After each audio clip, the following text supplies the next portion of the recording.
দুইটা ইম্পর্টেন্ট বিষয় নিয়ে আমাদের কথা বলার আছে। প্রথম বিষয়টা হচ্ছে, আমরা ইতিমধ্যে খবর পেয়েছি যে বাংলাদেশের প্রায় 15টি ব্রিজে যে টোল দেওয়ার যে ব্যবস্থাটি, এইটি বন্ধ করে দেওয়া হয়েছে স্টুডেন্টদের কথা বলে। আমাদের জায়গা থেকে স্পষ্ট বার্তা, এটি রাষ্ট্রের একটি যে আয়, এই আয়ের একটি অংশ এই ব্রিজগুলোতে যে টোল দেওয়ার বিষয়টি।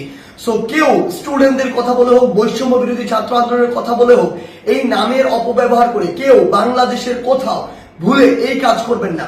প্রত্যেকটি ব্রিজে টোল দিবে, এমনকি বৈষম্য বিরোধী ছাত্র আন্দোলনের ব্যানারে কোনো যদি ত্রাণের ট্রাকও বাংলাদেশের যে কোনো জায়গায় যায়, সেই ট্রাকও টোলের টাকাটি দিয়ে তারপরে যাবে। কারণ এই রাষ্ট্রকে যদি আমরা স্টেবল করতে চাই, আমার রাষ্ট্রের যে অর্থনৈতিক অবস্থা সেটিকে আগে স্টেবল করতে হবে।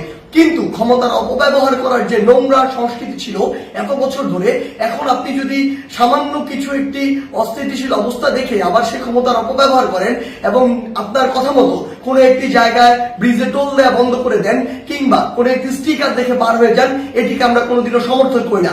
আমাদের জায়গা থেকে স্পষ্ট বার্তা, অবশ্যই প্রত্যেকটি ব্রিজে এই টোল যেটি, সেটি টোল দিয়ে যেতে হবে। এবং আরেকটি হচ্ছে যেটি, যখন এই ব্রিজে কোনো একটি গাড়ি এভাবে ত্রাণের কথা বলে বা অন্য কোনো প্ল্যাটফর্মের কথা বলে টোল ছাড়া চলে যাচ্ছে, আরো অনেক গাড়ি আসলে টোল ছাড়া এইভাবে ওই গাড়ির সাথে চলে যাচ্ছে। এই যে অপসংস্কৃতিটি কিংবা ক্ষমতার অপব্যবহারের যে নোংরা বিষয়টি, এটি আমরা কখনো সমর্থন করি না। রাষ্ট্রের যে আয়ের সেক্টর গুলো রয়েছে সেগুলো সুন্দরভাবে চলতে হবে রাষ্ট্রের সুন্দরভাবে চলার জন্য।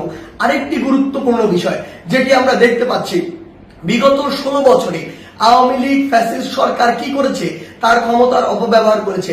আওয়ামী লীগ বাদে অন্যান্য যত রাজনৈতিক দল ছিল, ওই রাজনৈতিক দলগুলোকে বিভিন্ন মিথ্যা মামলা দিয়েছে, হয়রানি করেছে, চাঁদাবাজি করেছে, কিংবা তাদেরকে এলাকা ছাড়া করেছে, যেটিকে আমরা কখনোই সমর্থন করি না। বলেই আজকে 16 বছর পরে হলেও ছাত্র জনতার গণঅভ্যুত্থানের মধ্য দিয়ে আওয়ামী লীগের পতন হয়েছে, আওয়ামী লীগ দেশ ছাড়া হয়েছে। কিন্তু আজকে যদি এই গণঅভ্যুত্থানের পরেও আমরা দেখি অন্য কোনো একটি দল বা অন্য কোনো একটি দলের নেতাকর্মীরা ঠিক একই কাজটি করে, তাহলে আপনারা এই আওয়ামী লীগ থেকে কি শিক্ষা নিলেন? একটা জিনিস মনে রাখবেন, আমরা আসলে এই নির্যাতকের পরিবর্তন চাই না, আমরা এই নির্যাতনের যে সিস্টেমটি সেটির পরিবর্তন চাই। আমাদের জায়গা থেকে স্পষ্ট বার্তা, আপনাদের চোখের সামনে স্টিল জ্বলন্ত অনেকগুলো উদাহরণ রয়েছে, সেগুলো থেকে শিক্ষা নিন, না হলে জনগণ আপনাদেরকে আস্থা করে নিক্ষেপ করবে। আমরা যেন এটি না দেখি যে কাউকে আবারও মিথ্যা মামলার ওই চক্রটিতে যেতে হচ্ছে, কাউকে আবারও কোনো দোষ ছাড়া বিনা দোষে ঘর বাড়ি ছাড়া করা হচ্ছে, ঘর বাড়ি ভেঙে দেওয়া হচ্ছে, কিংবা তাদেরকে নির্যাতনের শিকার করা হচ্ছে, কিংবা আমরা শুনছি দেশের বিভিন্ন জায়গায় একটি চাঁদাবাজির নতুন চক্র গড়ে উঠছে।